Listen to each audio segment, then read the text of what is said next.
Okay, let's take a look at number 18 on page 279.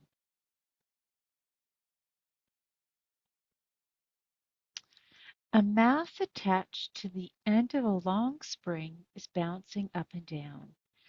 As it bounces, its distance from the floor varies sinusoidally with time.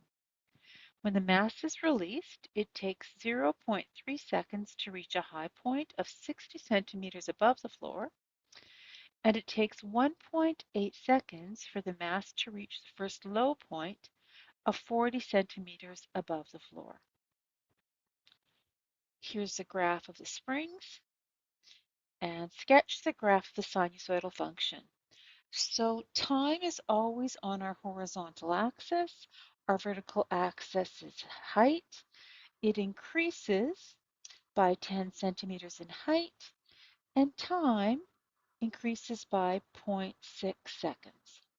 Okay, so when we graph, uh, um, if we just take a look at 0.3 seconds, it's 60 centimeters above the floor, and at 1.8 seconds, it is 40 centimeters above the floor.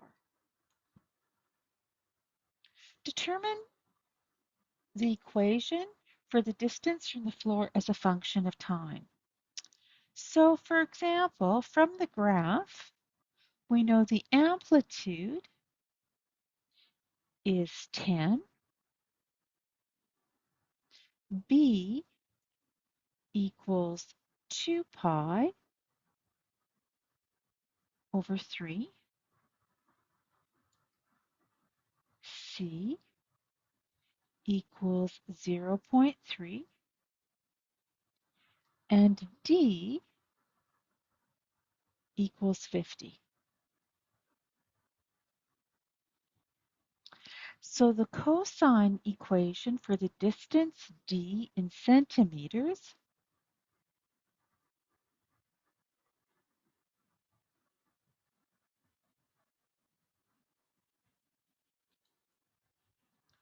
from the floor as a function of time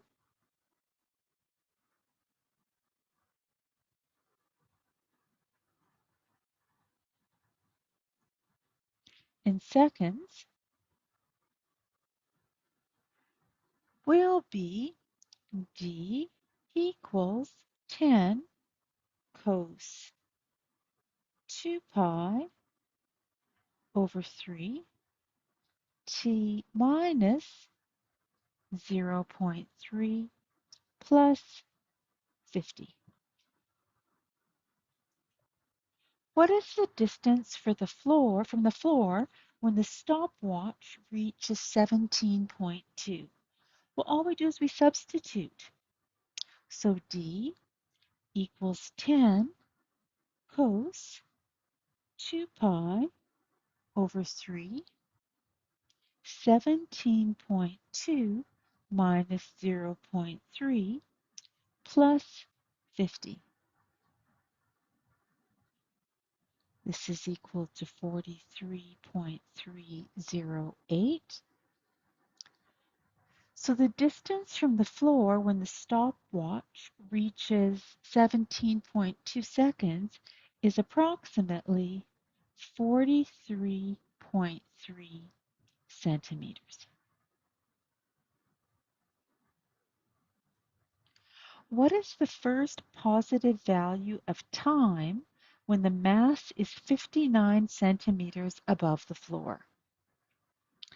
Well, we need to determine the first point of intersection on the graphs of d equals 10 cos 2 pi over 3 t minus 0.3 plus 50, and d equals 59. So we have to take a look at the intersection. I'll just write intersection.